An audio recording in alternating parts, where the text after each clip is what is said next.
My daughter just introduced me to her new college boyfriend. Turns out, he's my husband's secret son from an affair 20 years ago. Let me take you back to how this all started.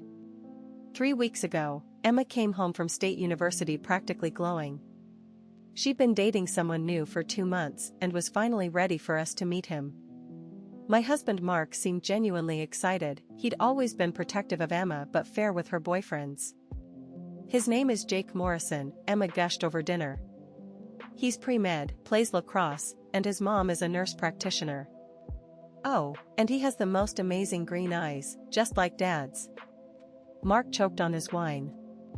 I should have paid attention to that moment. Morrison?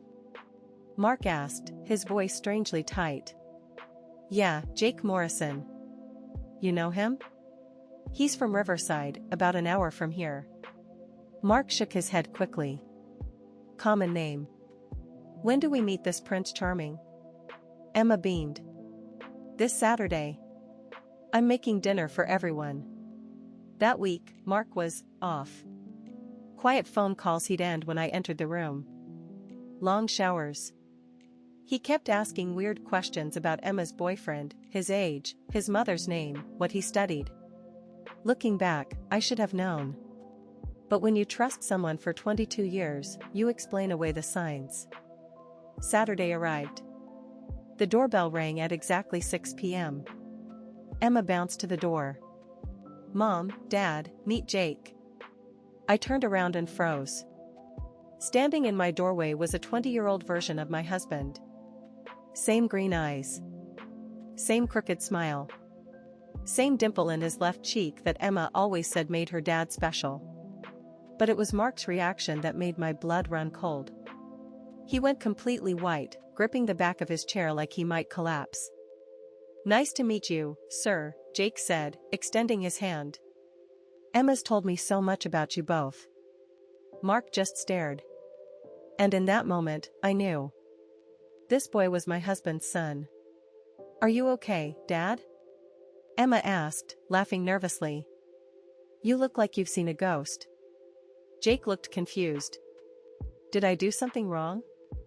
You look really familiar, Mr. Chen. The dinner was a disaster.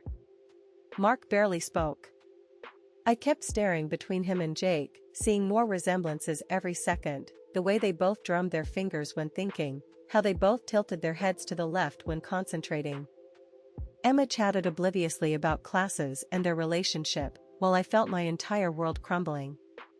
Jake, tell us about your family, I managed. Well, it's just me and my mom. My dad, he wasn't really in the picture. Mom raised me alone in Riverside.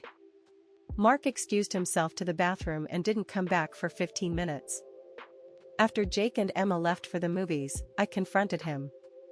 Who is Jake Morrison? Mark's face crumbled. Sarah, I can explain. Explain what? That my daughter is dating your son? That you've had a secret child for 20 years? The truth came pouring out. During our engagement, Mark had a brief affair with a nurse named Linda Morrison. She got pregnant but never told him until Jake was 5 and she needed emergency surgery. She reached out once for medical history, then disappeared again. I sent money, Mark whispered. Every month for 15 years. I wanted to be involved, but Linda said it would be better if Jake never knew. You've been sending money to your secret child while I budget every grocery trip? Sarah, please. Does Emma know she's been sleeping with her half-brother? Mark's face went green. They're not, they haven't. How do you know? I spent that night alternating between rage and nausea. How do you tell your daughter her boyfriend is her half-brother? How do you even begin that conversation? But then Monday morning brought an even bigger shock. Emma called me, sobbing hysterically. Mom, something's really wrong. Jake's been acting so weird since dinner. He won't return my calls, and when I went to his dorm, his roommate said he'd driven home to Riverside in the middle of the night. Oh God. Did Jake figure it out too? Emma, honey, I need to tell you something. Mom, wait. There's more. I went through some of Dad's old photos in the garage looking for that picture you wanted for his birthday surprise, and I found something. My heart stopped. I found a box of letters. Letters from someone named Linda Morrison. And Mom, there are pictures of Jake as a kid with Dad. Emma had found Mark's secret box. Emma, where are you right now? I'm in the driveway. I can't come inside. I can't look at Dad. Mom, am I dating my brother? I drove to Emma's campus and found her sitting in her car, clutching those photos. We sat in that parking lot for 2 hours while she cried and raged and tried to process the impossible. How long have you known? She asked. Since Saturday. The moment I saw him.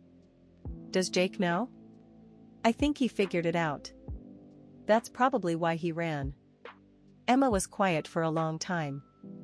Then, Mom, this is so messed up, but I think I knew something was wrong. Not this, but something.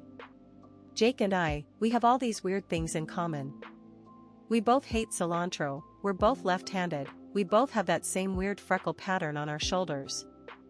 I thought it was cute that we were so similar. My heart broke for her in that moment. We drove to Riverside together. We needed to talk to Jake. Linda Morrison answered the door, a tired-looking woman with Jake's green eyes.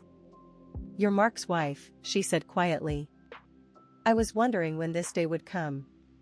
Jake appeared behind her, looking like he hadn't slept. Emma, he said, his voice cracking.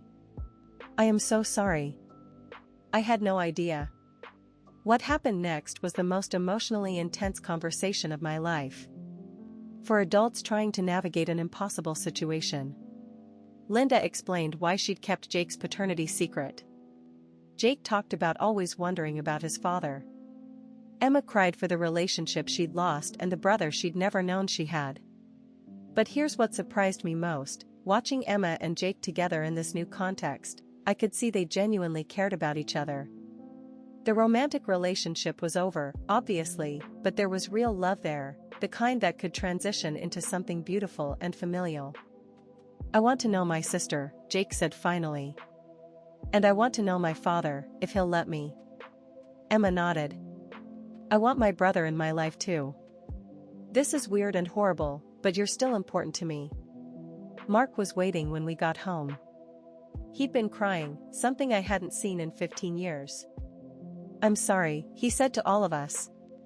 I handled everything wrong. I was a coward. The next few months were complicated. Family therapy. Long conversations. Mark building a relationship with the son he'd financially supported but never really known. Emma and Jake learning to be siblings instead of lovers. It wasn't easy. Emma transferred schools to get some distance while everyone adjusted. Jake started coming to family dinners. I had to learn to love a stepson who'd almost become my son-in-law. But you know what? We made it work. A year later, Emma brought home a new boyfriend, definitely not related to anyone in our family, we triple-checked. Jake was there for that dinner too, as her protective older brother, grilling the poor guy about his intentions. Watching them together now, you'd never guess the complicated way they found each other. Emma calls Jake for advice about everything. Jake brings his laundry home and lets Emma do his meal prep because she's better at it. They're real siblings who happen to have the world's most awkward origin story. Sometimes the most shocking betrayals lead to the most unexpected gifts. Have you experienced something like this? Tell me in the comments.